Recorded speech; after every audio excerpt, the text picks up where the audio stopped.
kembali melihat bagaimana cara menggambarkan bidang momen.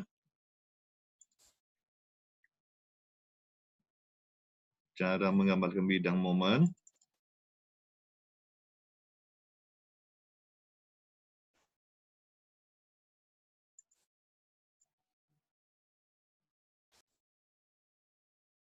Ya, coba kita lihat di sini. Langkah awal yang harus kita gambarkan, ini dia. Kita gambarkan momen hasil hitungan kita pada titik-titik ekstrim. Di titik A, 4 tometer merupakan MA, nilainya adalah negatif, momen negatif karena permisalan momen kita serat bawah tertekan dan sesuai dengan hasil hitungan mendapatkan nilai plus mengatakan bahwa arahnya sudah sesuai dengan permisalan, itu minus 4 tometer. Kemudian titik ekstrim C itu adalah minus 1 tometer. Dan hasil analisis di titik B dari metode Clapeyron didapatkan hasil 5/4 ton positif, artinya permisalan momennya sudah sesuai dengan arah, di mana arahnya adalah serat bawah tertekan. Sehingga momen-momen yang kita gambarkan ini semuanya adalah momen negatif. Dan nampak di sini spidol hitam, tebal, hubungkan titik-titik dari ujung cantilever tidak pernah ada momen, selalu 0, 0, 4, 5/4, kemudian 1, ini merupakan garis linier. Gambarkan garis linier. Kemudian di sini gambarnya berupa kurva. Kenapa berupa kurva? Karena bebannya beban T berupa kurva dan ujung cantilever C yang tadi saya beri tanda 2 Romawi, titik 2 Romawi itu adalah 0. Jadi ini langkah awal menggambarkan demikian. Setelah menggambarkan titik-titik ekstrim dan dihubungkan dengan garis linear dan garis berupa parabola, berupa kurva, kita menghitung beban maksimum. Beban maksimum diakibatkan oleh beban Q. Untuk catatan, beban Q yang kita perhitungkan adalah beban Q yang bukan di cantilever. Ya, beban Q atau beban luar. Di sini ada beban P dan beban Q. Itu di luar. Nah, setelah menghitung besarnya momen maksimum akibat beban eksternal,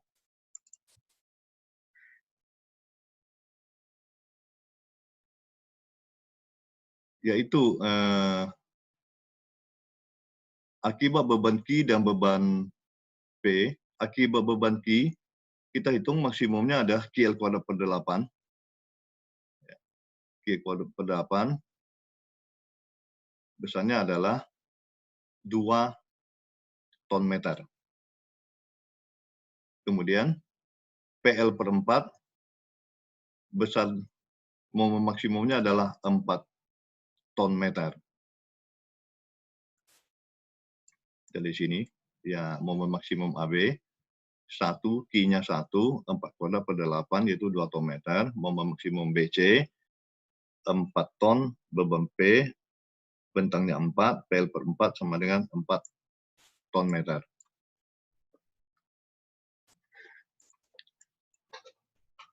Setelah mendapatkan titik-titik maksimum, kita dapat menggambarkan bidang momen dengan cepat, yaitu kita sebut menggambar bidang momen simple beam. Kalau dalam kondisi ujian, cukup gambar bidang momennya seperti ini aja. Cukup seperti ini. Memang ketika ujian UTS kemarin ada mahasiswa menanyakan bidang momennya kok tidak sesuai dengan yang dipelajari. Sebenarnya sama. Ya. Kalau nanti setelah hitung free body, bidang momennya kan seperti ini. Ya, seperti ini bidang momennya. Ini bidang momen jadi. Namun sebelum saya nanti saya akan coba jelaskan yang bidang momen setelah bidang momen hitung free body dan mendapatkan bidang momen yang bidang momen akhir yang real. Saya katakanlah yang real seperti ini. Nah, kemudian kita gambarkan di sini kira-kira tingginya 2 ton di sini. Ini di tengah-tengah bentang. Saya beri garis di tengah-tengah bentang 2 ton dan di sini 4 ton meter. Ya, tadi 2 ton meter, ini 4 ton meter. Lebih kurang ini sama tinggi. Ini 5/4 ton, ini 1 ton. Kemudian garis merah ini adalah momen akibat momen eksternal. Momen eksternal ini adalah momen positif. Kita lihat arahnya berlawanan dengan momen gaya dalam hasil analisis tadi. Nah, bila kita lihat sini, bila P dipasang demikian, ini momennya adalah momen positif. Tetapi kalau P ini saya balik, ya seperti soal ujian di UTS, momen eksternalnya berupa momen negatif. Nah sekarang momennya adalah momen positif. Kemudian kita gambarkan karena Q adalah berupa kurva, kemudian P linear kita gambarkan. Setelah digambarkan, inilah bidang momen akhir ya, cara simple beam. Dan yang putih ini, yang kosong, ini merupakan superposisi antara positif dengan negatif, maka ini tidak ada, dikatakan nol, tidak ada bidang momennya, ini superposisinya. Dan bidang momen negatif nampak di sini, ini segitiga ini negatif, di sini yang positif, yang superposisi di sini, ini masih ada momen positif ya yang terjadi, ini adalah momen negatif. Kemudian nanti sebagai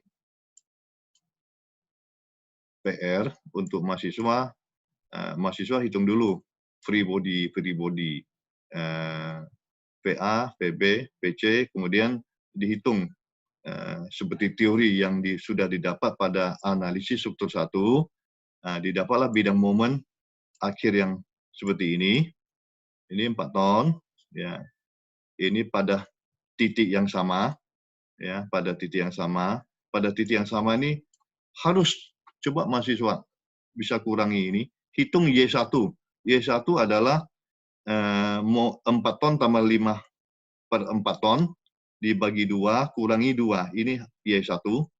Nanti dihitung sekali lagi berapa besar Y1 adalah 4 tambah 5/4 dibagi 2 kurangi hasilnya baru dikurangi 2 ton meter. Inilah Y1. Dan setelah dihitung pada gambar bidang momen sebenarnya di tengah-tengah bentang hasilnya harus ketemu Y1. Ya, ini saya minta mahasiswa menghitung dan nanti dikumpulkan lewat email. Hasilnya harus sama dengan Y1.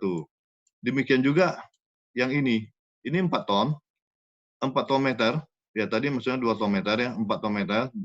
Ya. Jangan keliru bahwa satuan momen adalah ton meter, 4 ton meter. Kita kurangi rata-rata antara 5/4 tambah 1 dibagi 2. Ini rata-ratanya, inilah tinggi rata-ratanya yang ini. Kemudian Y2 adalah 4 kurangi rata-rata 5/4 tambah 1/2. Kita sebut Y2. Kemudian kalau kita tarik garis lurus ke bawah, ya, garis ke bawah ini, nah, inilah Y2. Y2 ini harus sama besar dengan Y2 hasil hitungan yang tadi. 4 kurangi dalam kurung 5/4 tambah 1/2. Itu harus sama dengan Y2 di sini.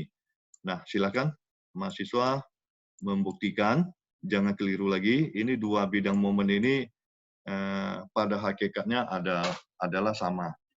Ya, saya kira sekian dulu pertemuan kita hari ini. Sampai ketemu pada pertemuan berikutnya.